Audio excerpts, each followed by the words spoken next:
In the nature, a system with more energy is less stable. In other words, the lowest energy state corresponds to the most stable state of the system.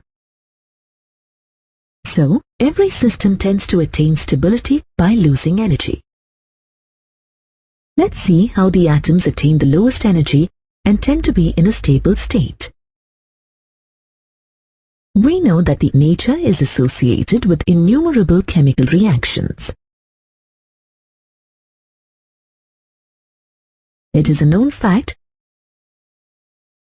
that an atom is the smallest particle that takes part in a chemical reaction. Hence, most of the elements exist in a combined state in the form of molecules. The few elements which exist independently are noble gases. This is attributed to the stable electronic configuration and the minimum energy they possess. Hence, the atoms of other elements which do not have stable electronic configuration and the minimum energy combine with other atoms of elements to form molecules. Thus, these atoms attain stability by the means of bond formation. The process of bond formation is associated with the lowering of energy of the system. The attractive force which holds various atoms together in a molecule is called a chemical bond. Cosell and Lewis made an attempt to explain the chemical bond formation in terms of electrons. According to them, noble gases are chemically inert because they have stable electronic configuration. The stable electronic configuration is due to the presence of either 8 electrons in the outermost shell, called octet configuration, or 2 electrons in the first shell, called duplate configuration. Hence, they exist independently in atomic state. On the contrary, the remaining elements having less than 8 electrons in the outermost shell are chemically reactive. Hence, they combine with other atoms of elements by means of chemical bonds so as to attain stable octet. So, they do not exist independently but exist in combined states as molecules. Thus, the Cosell-Lewis approach provides an explanation for the requisite of formation of bonds. Later in 1916, Cosell and Lewis developed the electronic theory of valence or theory of chemical bonding to explain the chemical bond formation between the two atoms.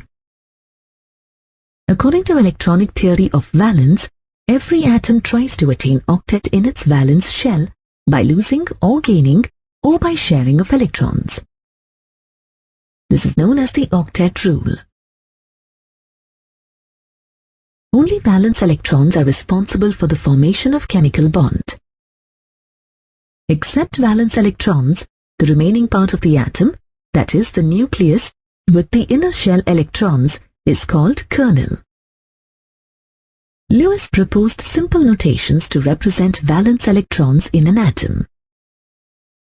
These notations are called Lewis symbols. As per Lewis symbols, the number of valence electrons of an element are represented as dots around the symbol. Let's look at the Lewis symbols of the elements lithium, beryllium, boron, carbon, nitrogen, oxygen, fluorine, and neon as shown. The number of dots around the symbol gives the number of valence electrons. These valence electrons are useful to calculate the group valence of the element.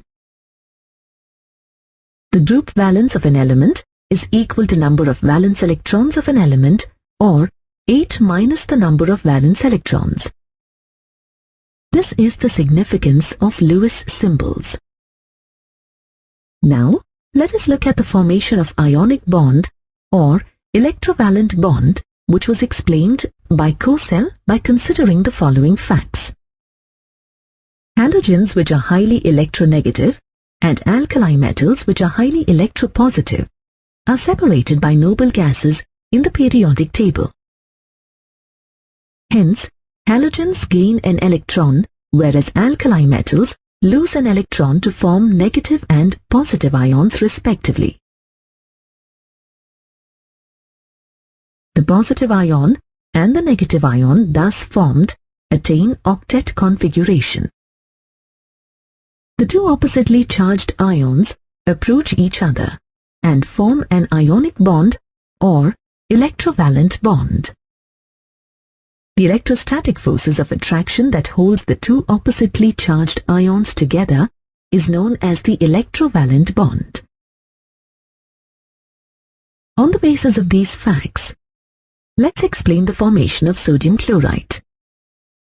The electronic configuration of sodium is 2, 8, 1, whereas the electronic configuration of chlorine is 2, 8 and 7.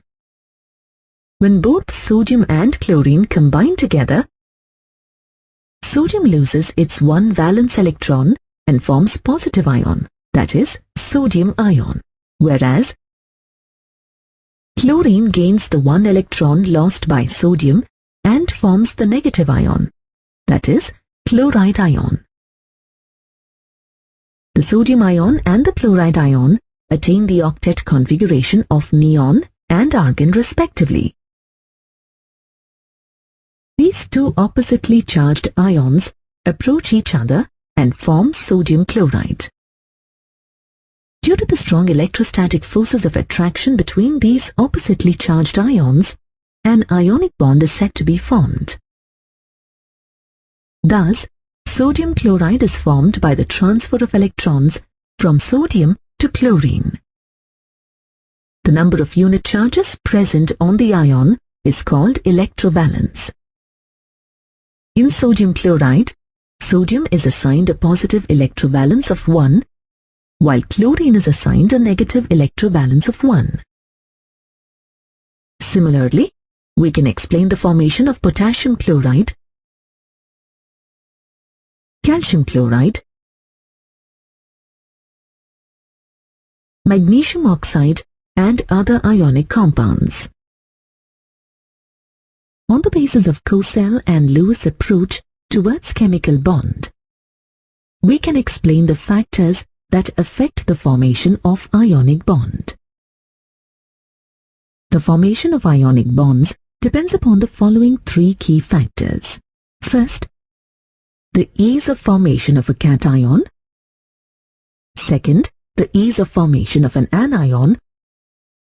And finally, the arrangements of the positive and the negative ions in the ionic solid.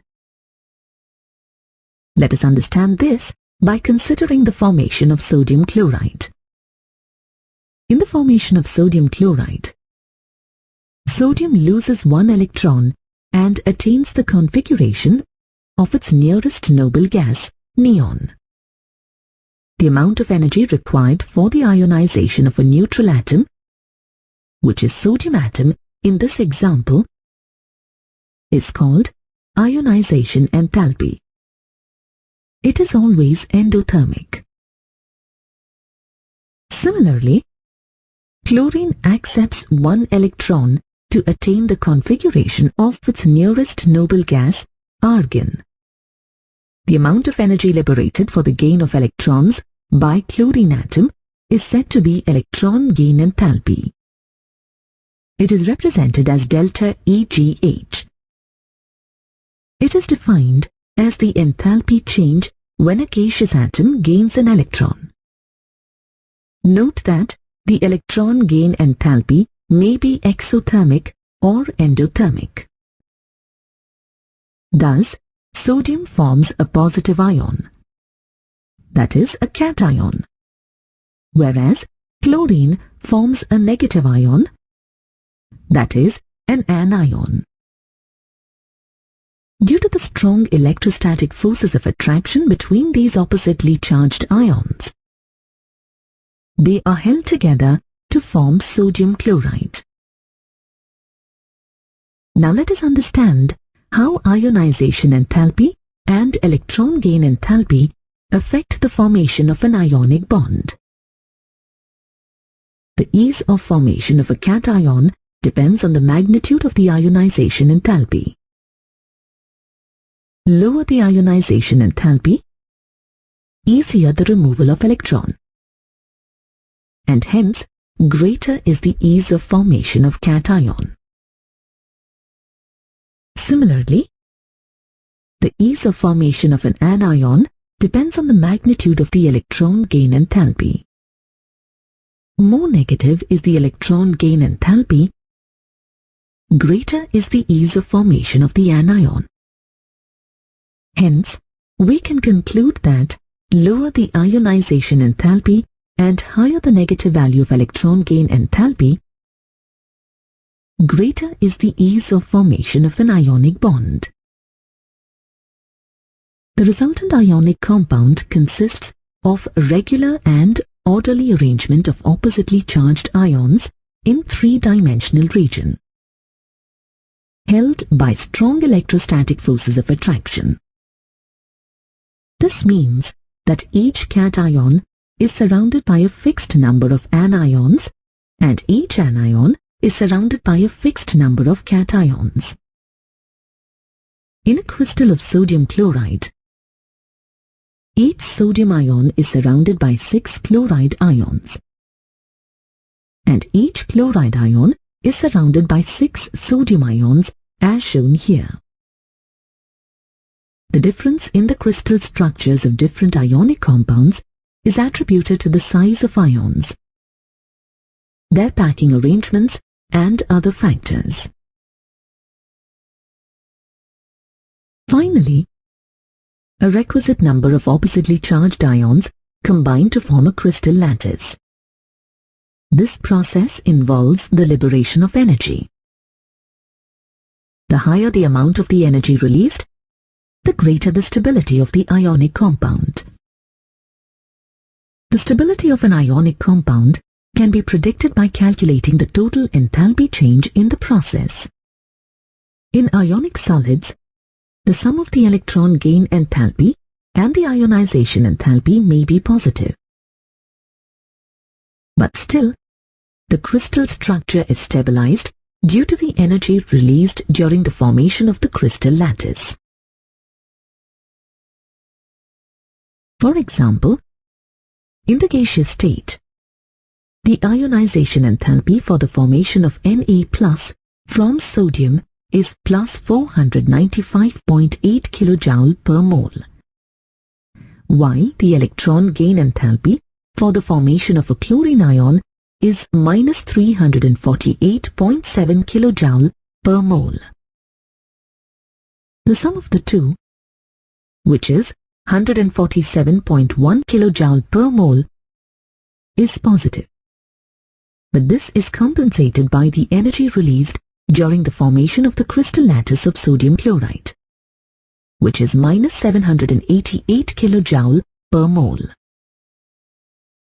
The overall energy released is the sum of 495.8 minus 348.7 and minus 788, which results in minus 640.9 kilojoules per mole.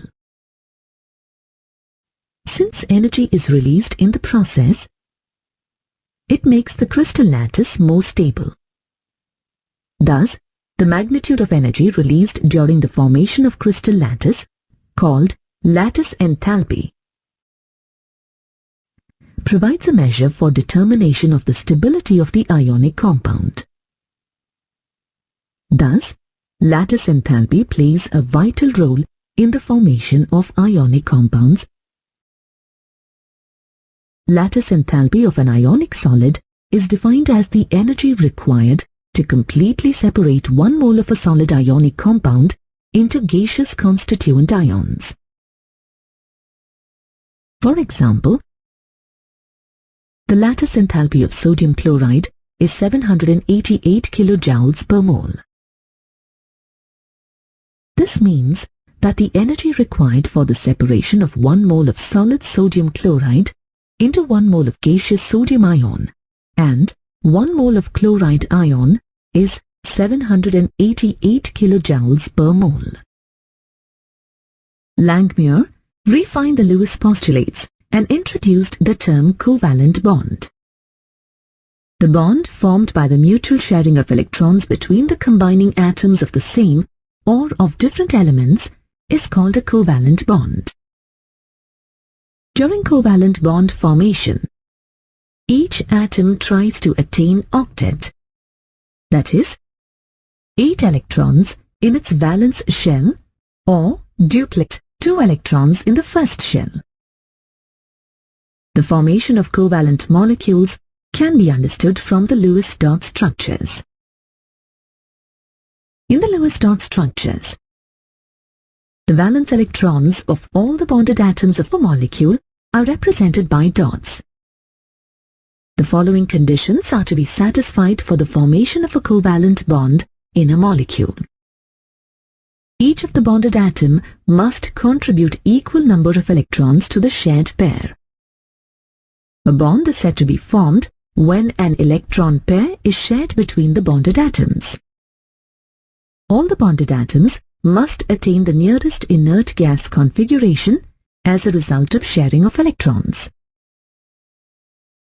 Let us understand the formation of chlorine molecule by writing Lewis dot structure. The electronic configuration of a chlorine atom is neon 3s2 3p5. It has 7 electrons in its valence shell. Hence, it needs one more electron to attain the nearest inert gas configuration of argon. Therefore, each chlorine atom contributes 1 electron for sharing, and this electron pair is shared mutually by both the chlorine atoms. This shared electron pair joins 2 chlorine atoms together in the chlorine molecule. That is, if 1 electron pair or 2 electrons are shared between 2 bonded atoms, a single bond is said to be formed. Similarly, let us look at Lewis dot structures which depict the formation of covalent bonds in methane and carbon tetrachloride. Now, let us understand the formation of the oxygen molecule by writing the Lewis dot structure. The electronic configuration of oxygen atom is helium 2s2 2p4. It has 6 electrons in its valence shell. Hence, it needs 2 more electrons to attain octet. When 2 oxygen atoms approach each other, each of the oxygen atom contributes 2 electrons for sharing. Both the oxygen atoms mutually share these 2 electron pairs and attain the nearest octet configuration of neon. As the 4 electrons in 2 electron pairs are shared between 2 oxygen atoms, the 2 oxygen atoms are said to combine by a double bond in the oxygen molecule.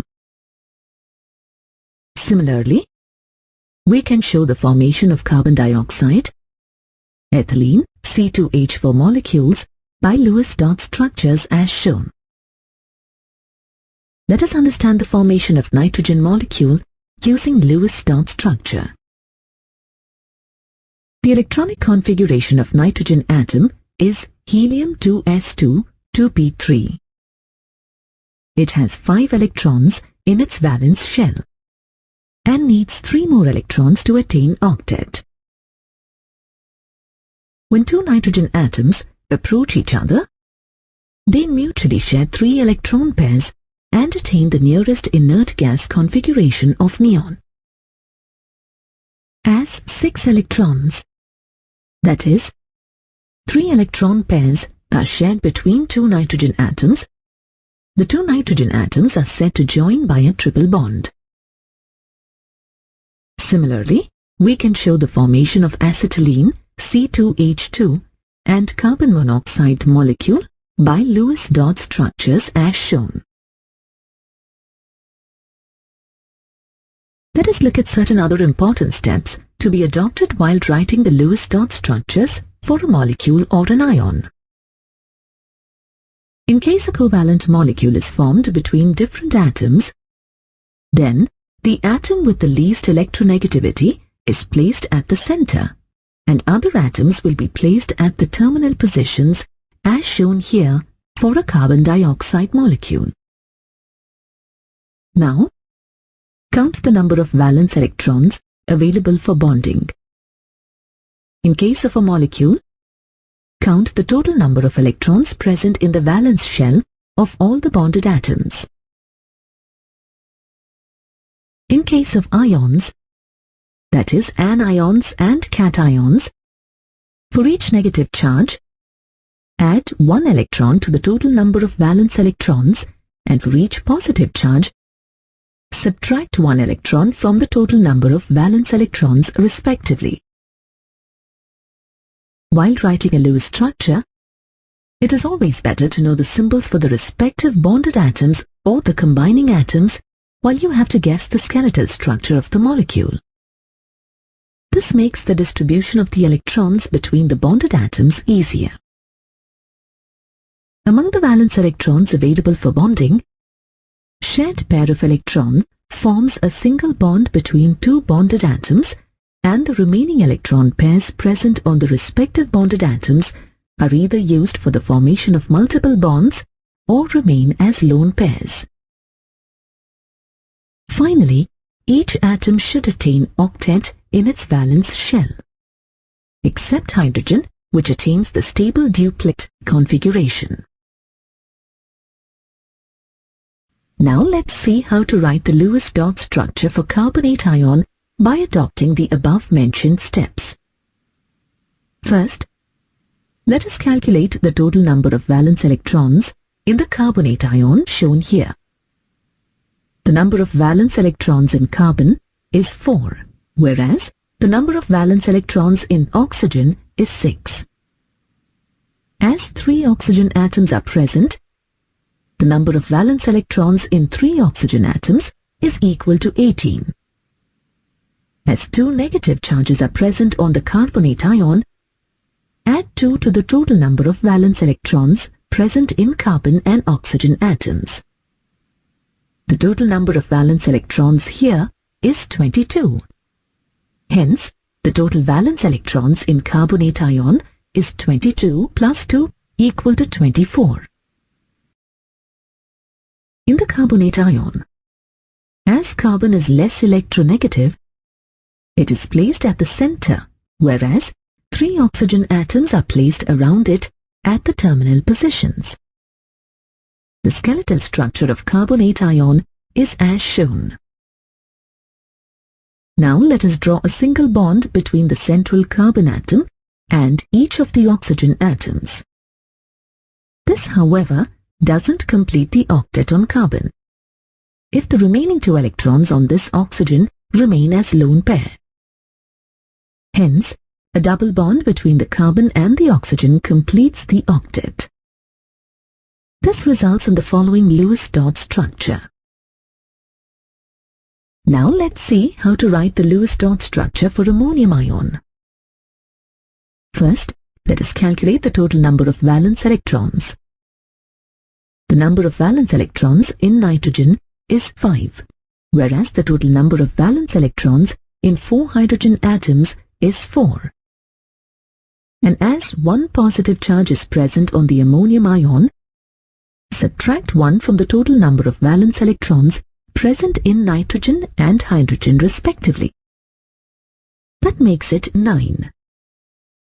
Hence, in the ammonium ion, the total number of valence electrons is 9 minus 1 equals 8. In the ammonium ion, nitrogen is placed at the center and the 4 hydrogen atoms are placed around it at the terminal positions. The skeletal structure of ammonium ion is as shown.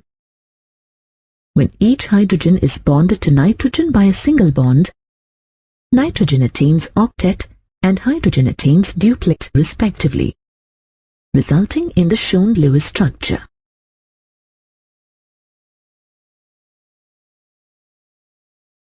Let us now discuss about formal charge. In the case of monoatomic ions, the net charge belongs only to that particular atom. For example, chloride ion oxide ion, sodium ion, magnesium ion, etc. In the case of polyatomic ions, the net charge is possessed by the ion as a whole and it does not belong to any particular atom. But we can assign a formal charge on each atom in the polyatomic ion. Formal charge is equal to the total number of valence electrons in the free atom minus total number of non-bonding electrons minus half of the total number of bonding electrons. While counting the electrons on the atom in a molecule, it is assumed that an atom owns 1 electron of each shared pair and 2 electrons of the lone pair. Let's calculate the formal charge on the oxygen atoms in the ozone molecule. In the ozone molecule, 3 oxygen atoms are present. Of these 3, 1 oxygen atom acts as a central atom. This is the Lewis structure of the ozone molecule. Let us number the 3 oxygen atoms as 1, 2, 3 respectively. Let us first calculate the formal charge on the first or central oxygen atom. The formal charge on it is equal to 6 minus 2 minus half multiplied by 6, which is equal to plus 1. The formal charge on the second or doubly bonded oxygen atom is 6 minus 4 minus half multiplied by 4, which is equal to 0. The formal charge on the third or single bonded carbon atom is 6 minus 6 minus half multiplied by 2, which is equal to minus 1. Remember that the formal charges do not show the real charge separation within the molecule.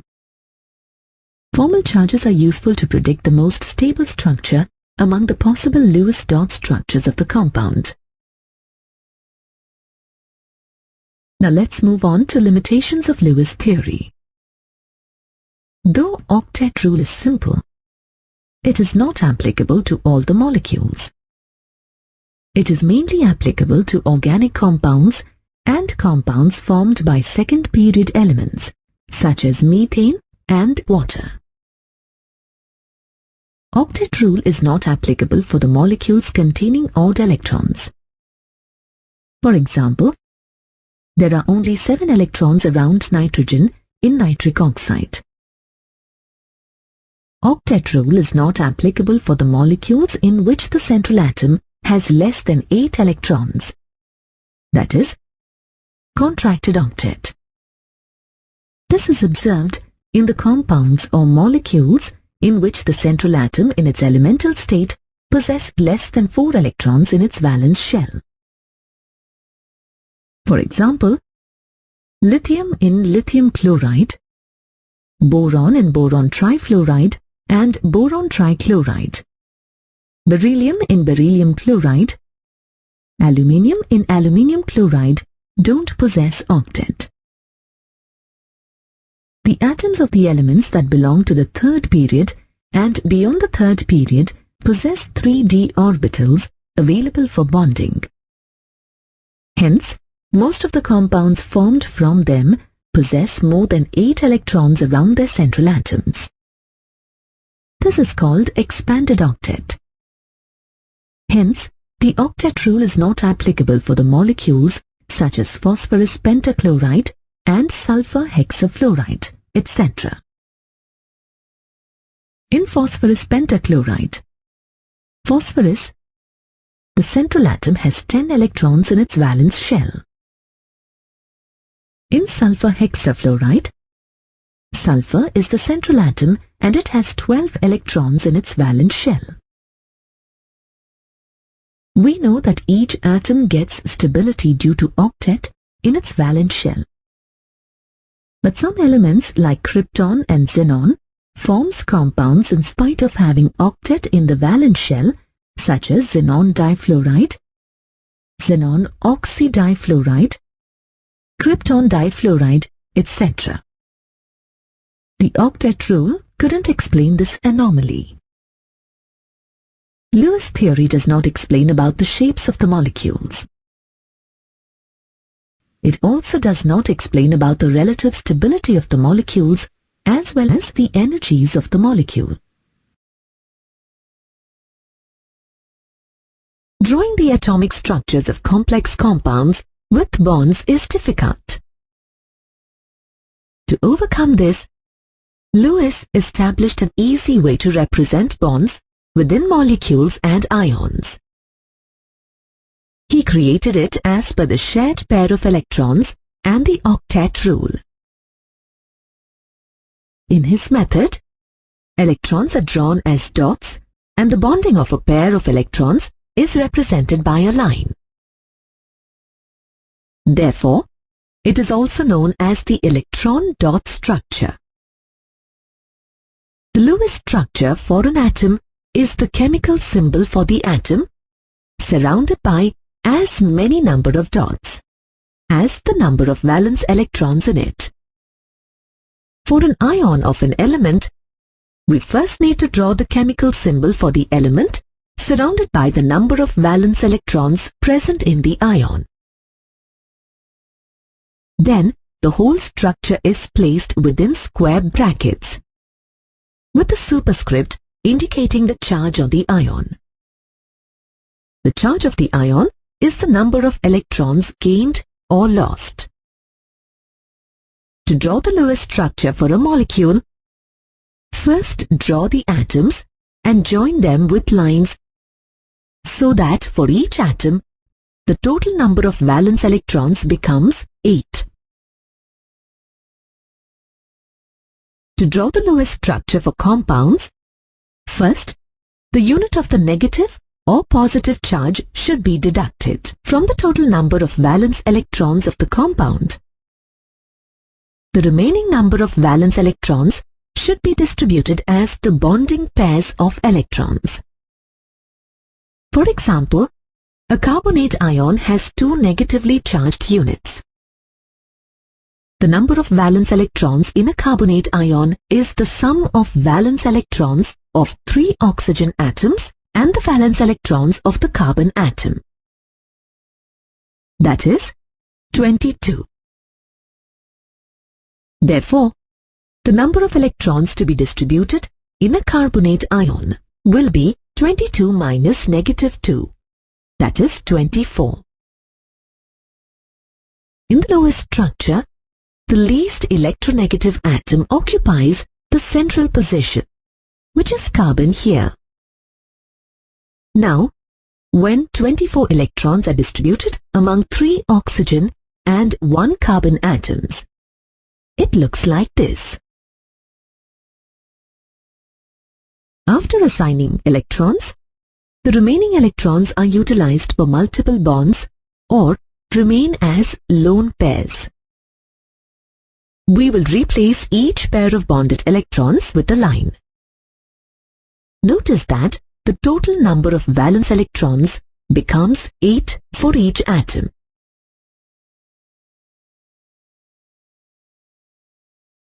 With the sharing of valence electrons for the full octet in each atom, the Lewis structure involves the octet rule.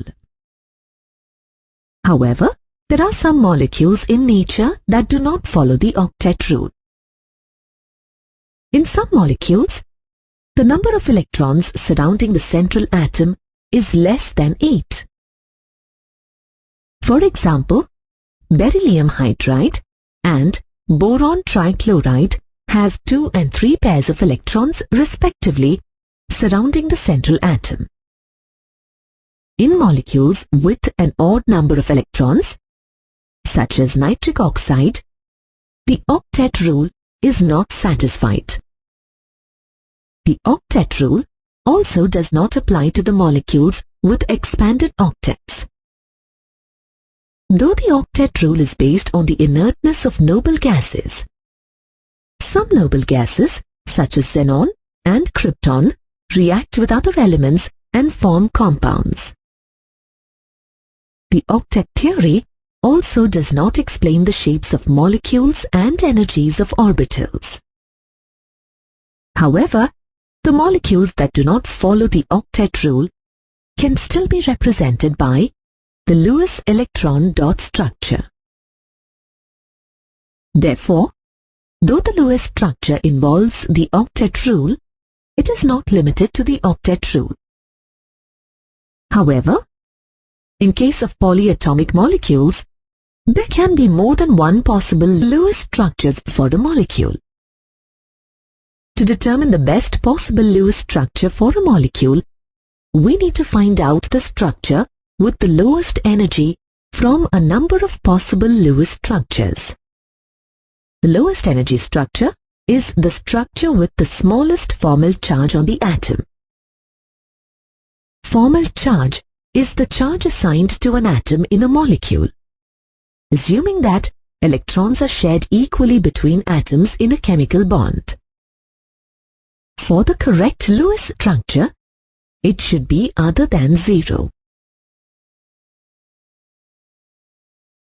The formal charge can be expressed as the difference between the number of electrons present in that atom in its isolated state and the number of electrons assigned to the atom in the Lewis structure. For example, in a phosphine molecule, the number of valence electrons in the phosphorus atom is 5 and the number of lone pairs is 2. There are 6 shared electrons among 3 hydrogen atoms and 1 phosphorus atom.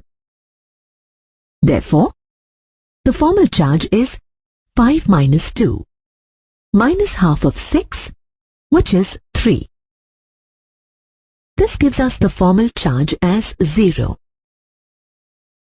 The Lewis structure and formal charges are applicable only to the molecules formed by covalent bonding. Let's understand what a covalent bond is. In 1919, with the help of Lewis postulates, Langmuir brought in the term covalent bond to define a bonding pattern where the electrons are not transferred. In covalent bonding, atoms share electrons so that the number of valence electrons in each atom becomes 8. For hydrogen, it is 2. Here, the nuclei of both the atoms keep attracting the shared electrons and do not give away any electron completely, unlike ionic bonding. For example, in a water molecule, one oxygen atom shares valence electrons with 2 hydrogen atoms. In this way, the valence electrons in an oxygen atom will be 8, and thus, oxygen gets the stable status of its nearest noble gas, neon. On the other hand, by sharing 1 electron of oxygen each, the hydrogen atoms will have 2 valence electrons each. It will get the configuration of helium. When 2 atoms share 1 electron pair, they form a single covalent bond. For example, the fluorine molecule. When 2 atoms share more than 1 electron pair, they form multiple bonds. In the ethylene molecule, the 2 carbon atoms share 2 pairs of electrons and a double bond is formed between the 2 atoms. Nitrogen molecules form triple bonds.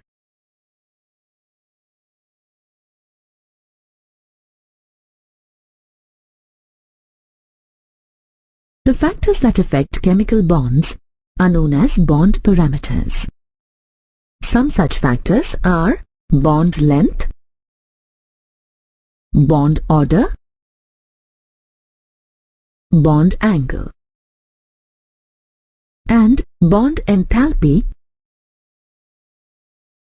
Let's look at each of these factors. Bond length is the distance between the nuclei of the atoms that are bonded together. It is directly related to the radius of each atom in the bonded pair. In a covalent bond, the radius of each atom forming the bond is called the covalent radius of the atom. In a molecule containing similar atoms, the size of the atoms is the same. Hence, their radii will be the same. In such cases, the covalent radius is half the internuclear distance between the bonded atoms. Another type of radii between atoms is the van der Waals radius. It was calculated by van der Waals and provides the overall size of an atom, including its non-bounded valence shell. It is given as half the distance between two similar atoms in separate molecules in a solid. Some of the methods used to measure bond lengths are spectroscopy, X-ray diffraction, and electron diffraction. The bond length between carbon atoms in an ethane molecule is calculated to be 1.54 angstrom units. The carbon-to-carbon bond length in ethylene is 1.33 angstrom units, while in acetylene it is 1.20 angstrom units. This difference in bond length leads us to our next parameter, bond order. The number of chemical bonds between a pair of atoms in a molecule is called the bond order of the molecule.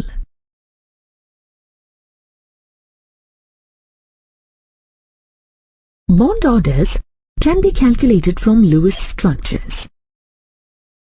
For example, in ethane, two carbon atoms share one pair of electrons. Therefore, the bond order is said to be 1. In ethylene, two carbon atoms share two pairs of electrons. Therefore, the bond order is said to be 2. And in acetylene, two carbon atoms share 3 pairs of electrons. Therefore, the bond order is said to be 3. Now, if you observe the bond order and the bond length of these molecules together, you will notice that they are inversely proportional to each other. This is because as the number of shared pairs of electron goes on increasing, the distance between the two nuclei forming the bonds goes on decreasing. From the Lewis dot structure, we get the sequence of atoms in a molecule. But what about its structure? For this, we need to look at the next bond parameter, bond angle. It helps us create a three-dimensional structure of the molecule around the central atom. In a molecule, the angle between the orbitals present around the central atom is called the bond angle. In a methane molecule, there are 1 carbon and 4 hydrogen atoms. The bond angle of methane is 109 degrees and 28 minutes.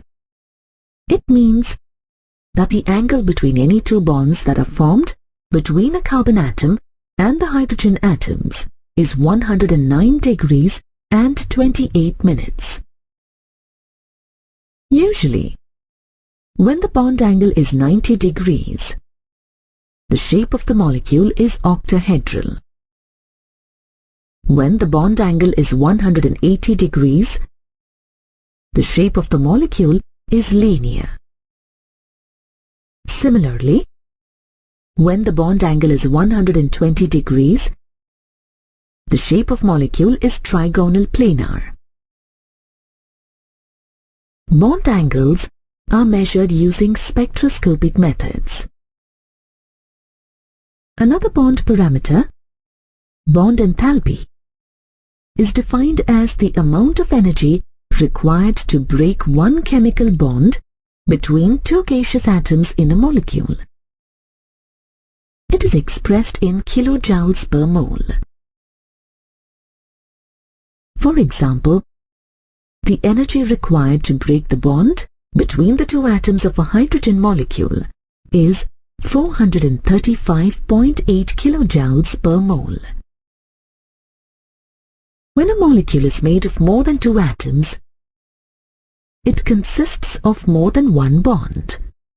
In such cases, the bond enthalpy for each bond may be different. Hence, the average of all the bond enthalpies is taken as the bond enthalpy of that molecule. Bond enthalpy is inversely proportional to bond length. This means the shorter a bond between two atoms, the more energy it takes to break it.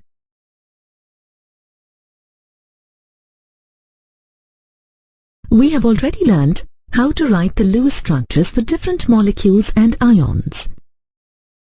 For certain molecules and ions, more than one Lewis structure is possible. For example, consider the following possible Lewis structures for an ozone molecule. These are the two structures possible. In both the structures, one oxygen-oxygen single bond and one oxygen-oxygen double bond is present. These two structures imply that one bond is shorter than the other. The normal bond lengths of oxygen-oxygen single bond and one oxygen-oxygen double bond are 148 picometers and 121 picometers respectively. But experimentally, it is determined that the bond length between any two oxygen atoms in ozone molecule is the same, which is equal to 128 picometers. This implies that the bond length between the oxygen atoms in ozone molecule is intermediate between oxygen-oxygen single bond and oxygen-oxygen double bond. It means that all the bonds in ozone molecule are equivalent. Therefore, neither structure 1 nor structure 2 explains the observed bond length.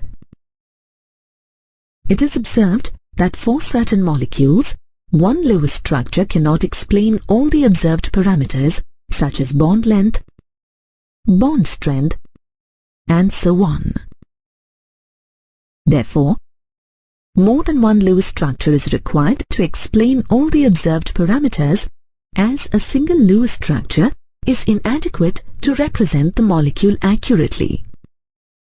If a molecule that can be represented by two or more structures which differ only in the arrangement of electrons, then the molecule is said to be in resonance, and the set of several possible structures are called resonance structures or canonical structures or canonical forms.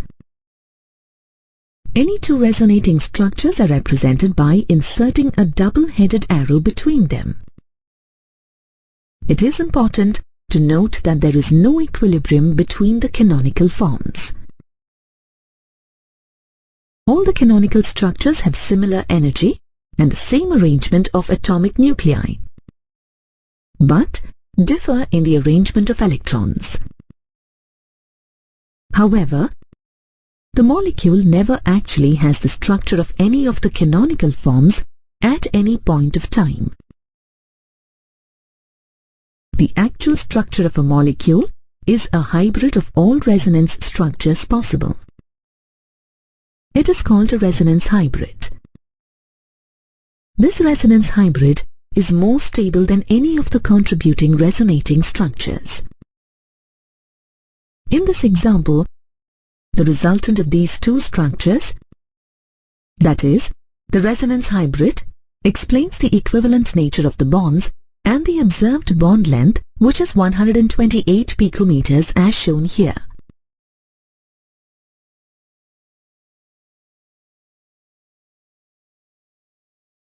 Let us reinforce this concept by considering the possible Lewis structures of a carbon dioxide molecule and polyatomic nitrate ion respectively.